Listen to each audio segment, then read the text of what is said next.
हाँ बच्चों नमस्कार। आपका बायोटेक चैनल में स्वागत है। तो बच्चों जैसा कि इसमें इंडोक्राइन सिस्टम चल रहा है और जो कि बहुत बहुत बहुत ही महत्वपूर्ण टॉपिक होता है, चाहे नीट का पेपर हो चाहे बोर्ड का पेपर, जितने बोर्ड पेपर होते हैं सभी में, यहाँ तक कि वनडे जो कमीशन होता है उसमें भी इंडोक्राइन सिस्टम से क्वेश्चन पूछा जाता है वो। लेकिन शुरुआत करने के पहले इसको सब्सक्राइब करने से क्या फ़ायदा होता है, खरी वीडियो आपके पास तक पहुँचता रहेगा और इसे शेयर करने से क्या फ़ायदा होता है, जो आपके दूर या मित्र बैठे उनके पास तक वीडियो बच्चों जो है पहुंचता रहेगा। तो हाइपोथायराइडिज्म अगली हेडिंग आती है, हाइपोथायराइडिज्म या इसको कहते हैं हाइपोसेक्शन ऑफ थायराइड ग्लैंड। माने कि थायराइड जो होता है अगर इसका क्रमस्राव हो या उसको अल्पश्रावण कहते हैं वो, अगली हेडिंग होती है अल्पश्रावण, हाइपोथायराइडिज्म या हाइपोसेक्शन ऑफ थायराइड। इससे जो होता है निम्न प्रकार का रोग हो जाता है वो। नंबर 1 क्रेटिनिज्म, इसको हम जड़ बामनता कहते हैं वो, इसकी हिंदी होती है जड़ बामनता होती जो है वो। और अगला होता है मिक्सोइडिमा। तो क्रेटिनिज्म जो होता है यह जो होता है गर्भावस्था मतलब बच्चों में होने वाली यह एक बच्चों भयंकर बीमारी होती है वो। और क्रेटिनिज्म में क्या होता है, माने जड़ बामनता में क्या होता है, गर्भावस्था के दौरान थायराइड हार्मोन की मात्रा में कमी होने से गर्भ में विकसित हो रहे बालक की वृद्धि विकृत हो जाती है वो, जिसे हम बामनता कहते हैं। इससे बालक में मंद बुद्धि, त्वचा असमान, मूत्र जो है वो मूक और एक कंडीशन क्या कहते हैं, इसको सामूहिक रूप में क्रेटिनिज्म कहते हैं जो है वो। और ऐसे बालक मंद बुद्धि के होते हैं होने कारण इसको हम क्रेटिनिज्म कहते हैं जो है वो। और ये जो होता है बड़ा ही खतरनाक बच्चों में होने वाली बहुत ही बच्चों भयंकर बीमारी होती है। अगला होता है मिक्सोडिमा। तो यह वयस्कों में थायराइड के अल्पश्रावण से होता है। इसमें त्वचा के नीचे स्ट्रेस के जमा होने से इसका एक मोटा अस्तर बन जाता है वो, जिससे शरीर फूला सा दिखाई पड़ता है वो। किंतु प्रोटीन संश्लेषण के कम हो जाने से शरीर कमजोर और सुस्त हो जाता है वो। और बेसल मेटाबॉलिक रेट माने उपापचय दर बहुत कम हो जाती है। अतः समय से पहले जो है इसमें वृद्धावस्था के लक्षण दिखाई पड़ते हैं।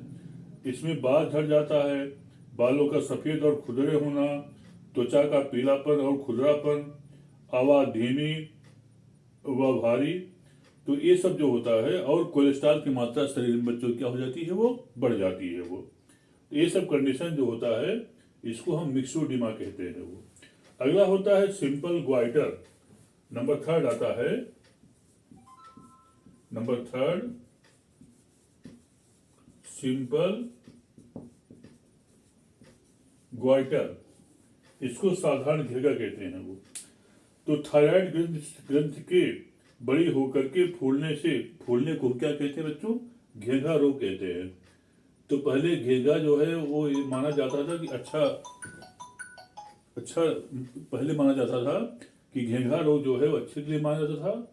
लेकिन बाद माना गया कि ये घेगा रोग जो होता है वह एक आम बीमारी होती है, जिसमें कि गला जो होता है फूल जाता है वो, नेक जो होती है वो काला लाइक हो जाती है। और यह एक एंडेमिक रोग होता है। एंडेमिक इसलिए कहा जाता है जहां पर जल में आयोडीन की कमी होती है, वहां पर जो होता है इसके रोगी जो होता है वो दिखाई पड़ते हैं।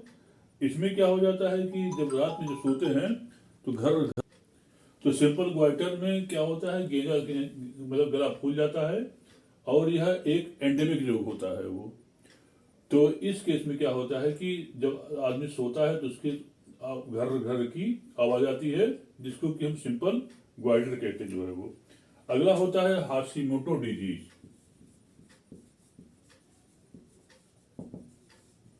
हाशिमोटो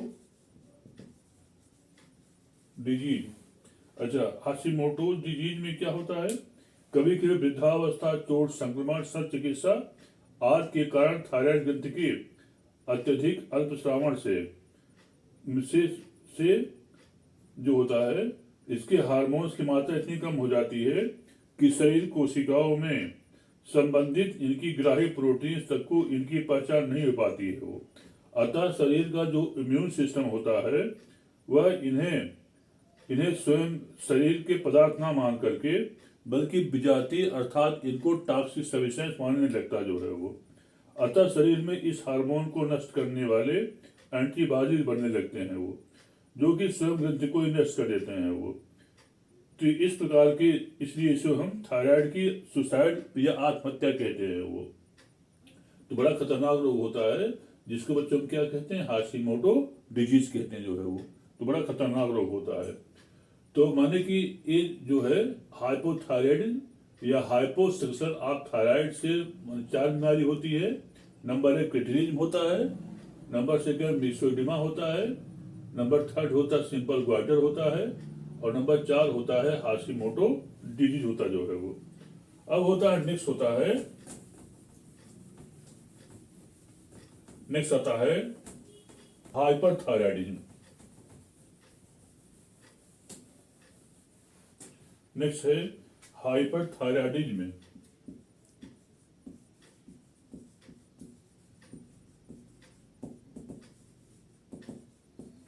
हाइपरथायराइडिज्म और हाइपर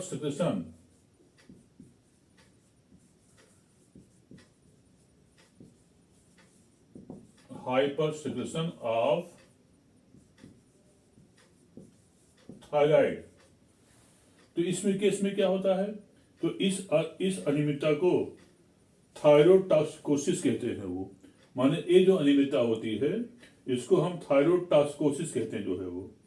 तो इसमें बड़ा खतरनाक रोग होता है कि एक विशेष प्रकार का रोग हो जाता है वो। माने जब इसकी अधिक स्राव होती है तो वह हो जाता है एक्सोप्थेल्मिक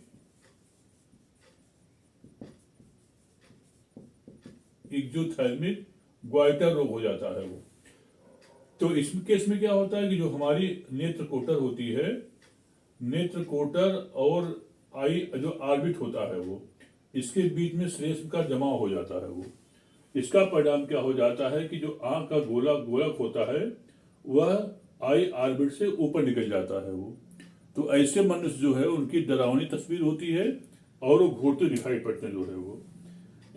तो माने क्या मतलब, डरावनी और घूरती हुई सी होती है वो। और इसमें प्रायः पूर्णगंध जो होती है एक समान वृद्धि होती है वो। और इसको हम डिफ्यूज टॉक्सिक ग्वाइटर भी कहते हैं जो है वो। इसका पता ग्रिप्स नामक वैज्ञानिक ने लगाया था जो है वो, इसलिए इसे हम ग्रिप्स डिजीज भी कहते हैं। बच्चों इसका पता सबसे पहले ग्रिप्स नामक वैज्ञानिक, इसको क्या कहते हैं हम, ग्रिप्स डिजीज कहते जो है वो। ग्रंथि के कुछ भाग को काट देने से रोगी को इसमें आराम मिलता है वो।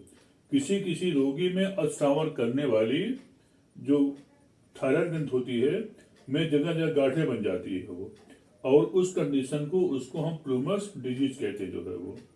तो ये रहा किसके बारे में, ये रहा आयोडीन युक्त हार्मोन का है वो।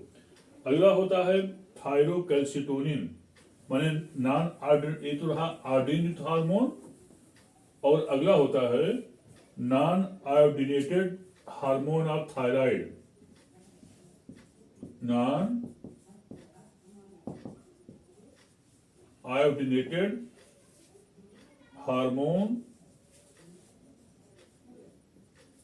Of thyroid. तो नॉन आयोडीनेटेड में आता है थायरोकैल्सिटोनिन आता है वो।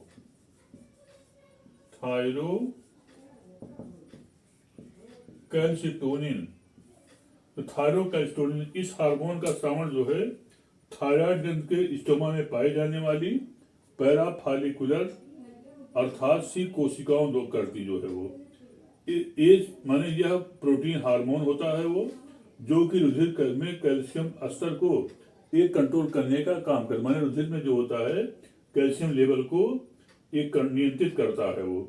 ये हार्मोन हड्डियों के निर्माण को प्रेरित करता है, इसके विघटन का अवरोधन करता है, और मूत्र में कैल्शियम के उत्सर्जन को बच्चों में बढ़ाने का काम करता है वो। अतः इसके प्रभाव से रक्त का ईसीएम में कैल्शियम आयन की संख्या जो होती है वो घट जाती है वो। माने थायरोकैल्सिटोनिन बच्चों जो होता है वो नॉन आयोडीनेटेड हार्मोन होता जो है वो।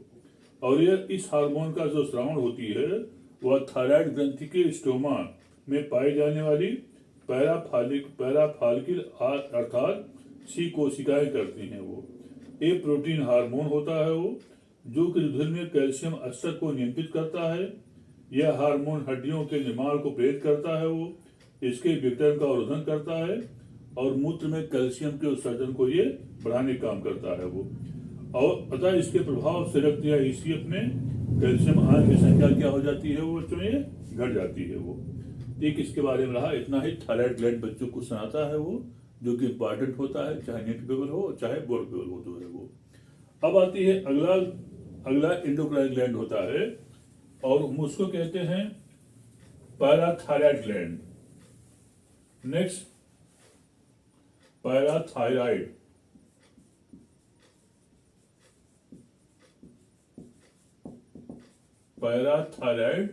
ग्लैंड नेक्स्ट होता है जो है वो।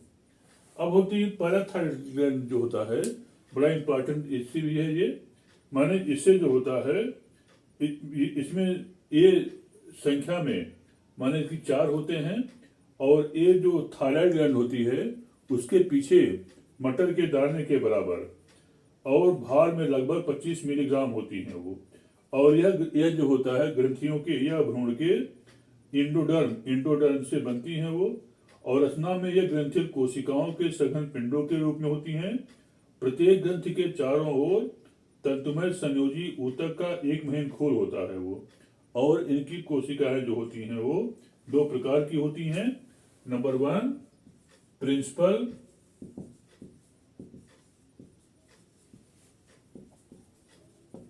प्रिंसिपल आर चीफ सेल और नंबर 2 ऑक्जीफिल सेल्स। नंबर 2 होता है तो पहला होता है प्रिंसिपल आर चीफ सेल्स और नंबर 2 होता है ऑक्जीफिल सेल होता है। बच्चों इसके बारे में अब बात डिस्कस करने जो लाइक करना भूलिए। धन्यवाद।